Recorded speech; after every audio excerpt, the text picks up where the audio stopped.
Picture this. It's the year 1485, and you're a 12-year-old girl living in rural Europe. Life for you is pretty simple. You spend your days helping out around the house, taking care of livestock, and playing with other village kids. Your nights are filled with praying, eating dinner by candlelight, and going to bed early. But tomorrow, everything is about to change.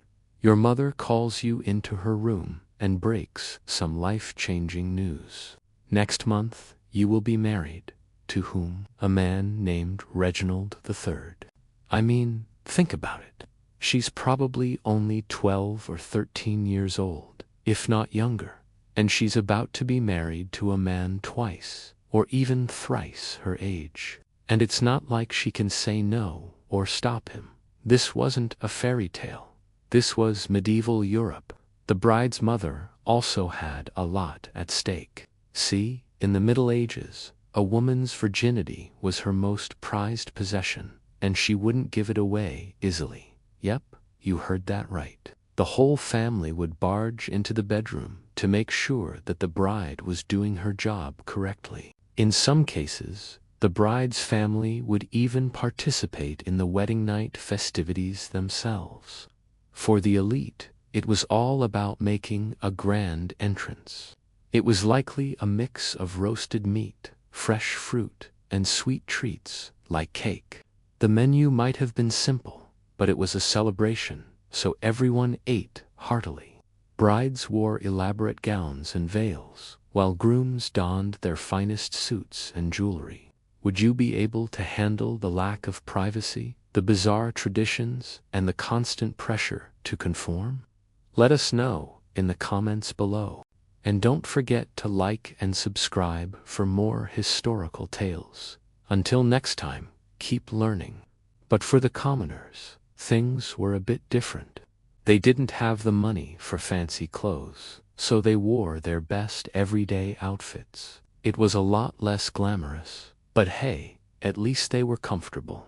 Can you imagine the awkwardness of having your whole family in the bedroom with you on your wedding night? It was definitely not the romantic evening that we all dream of. And if you think that sounds crazy, just wait, because it gets even weirder. Sometimes the bride's family would even participate in the wedding night festivities themselves. Can you imagine the awkwardness of having your whole family in the bedroom with you on your wedding night? It was definitely not the romantic evening that we all dream of. That's why mothers were often heavily involved in their daughters' weddings. They wanted to make sure that their daughter's virginity was protected at all costs.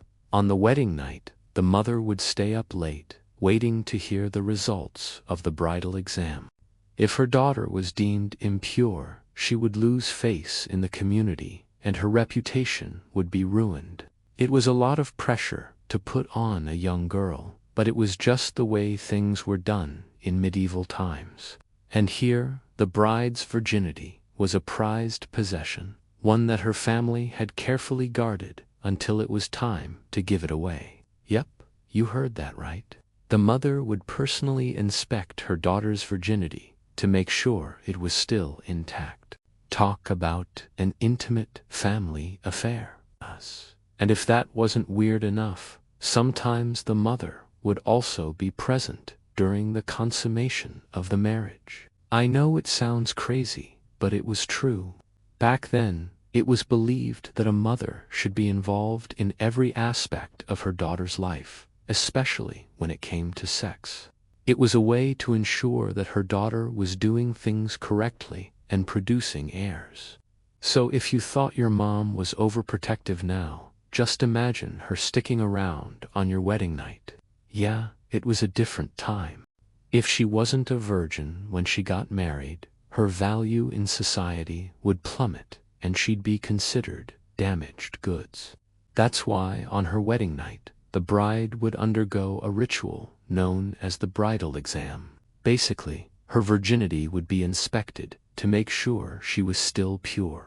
And if she wasn't, well, the consequences could be severe. She might be beaten, shamed, or even killed. It was a dark, twisted system, but it was the norm in medieval times. You ask if you can meet him first, but she tells you there's no time. In the Middle Ages, a girl's virginity was literally bought and sold. Men were willing to pay hefty sums of money to ensure that their brides were virgins. And if you think that sounds crazy, just wait, it gets crazier. You see, if a woman wasn't a virgin when she got married, her value in society would plummet and she'd be considered damaged goods. But that didn't mean that she couldn't redeem herself. You see, during the Middle Ages, there was actually a market for women who were not virgins. Whores, prostitutes, and former brides who had been deflowered were highly sought after by wealthy men looking to buy their way into a noble family. And yes, that means that you could literally put a price tag on a woman's virginity. It was a twisted, messed up system, but it was the reality of medieval times. The wedding preparations must begin immediately. Confused and scared, you go to your father, who is celebrating with friends. In the Middle Ages, wet nurses were women who breastfed other people's babies. But they weren't just any women. They were usually poor, low-class women who had plenty of milk but not much else in their lives. The rich and powerful were more than happy to pay them for their services, and the babies benefited from the extra nutrition. But there was a dark side to this arrangement. See, these wet nurses were often paid in kind, meaning that instead of cash, they received food, clothing, and shelter. And in some cases, they were expected to sleep with the men who hired them. It was a disgusting and exploitative practice, but it was just another example of how women were treated like objects in medieval times. He explains that Reginald is a wealthy landowner from a neighboring village. By marrying you to him, your parents are securing a political alliance and gaining a few acres of land. But what about you? How do you feel? Doesn't matter. Your opinion doesn't matter. You see, back then, children had very little say in who they married. In fact, they often didn't even have a choice in the matter. The bride price is paid, and the wedding date is set. Now it's time to prepare for your wedding night. You're given a beautiful white gown, a veil, and a pair of leather shoes. The dress is more fancy than you've ever worn before, and you can't help but feel a little excited. But as the days pass, your excitement turns to dread. You've heard rumors about what happens on a wedding night, and you're terrified, and you should be. What happened on a wedding night in medieval times depended entirely on whether you were a man or a woman. For men, their wedding night was essentially a rite of passage, a celebration of their transformation from boys to men. There were, of course, exceptions, but generally speaking, a man's wedding night was all about sex. After exchanging vows and having a big feast, the groom would retire to his bedroom with his new wife so they could consummate the marriage. And let's just say things could get pretty raunchy. It was common for grooms to pounce on their brides the moment they stepped into the bedroom. They were expected to fulfill their conjugal duties and produce heirs as soon as possible. And if the bride wasn't a virgin, the groom had the right to punish her, sometimes even with the help of his friends and family.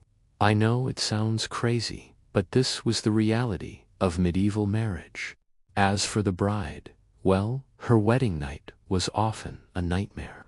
Now let's talk about something that may shock you even more: the price of virginity. And if you think that's disgusting, wait till I tell you about wet nurses. But it was unjust the bride and groom who had a lot to lose on their wedding night. And believe it or not, it got even crazier. Sometimes the mother would even participate in the bridal exam herself. But it wasn't just the mother who was involved in the wedding night festivities. Sometimes the bride's entire family would show up. And if you thought that was weird, just wait, because it gets even weirder. So what did people wear on their wedding night in medieval times? Well, that depended on their social status. What did people eat on their wedding night in medieval times? Ah, the food. Do you think you could survive a night in medieval times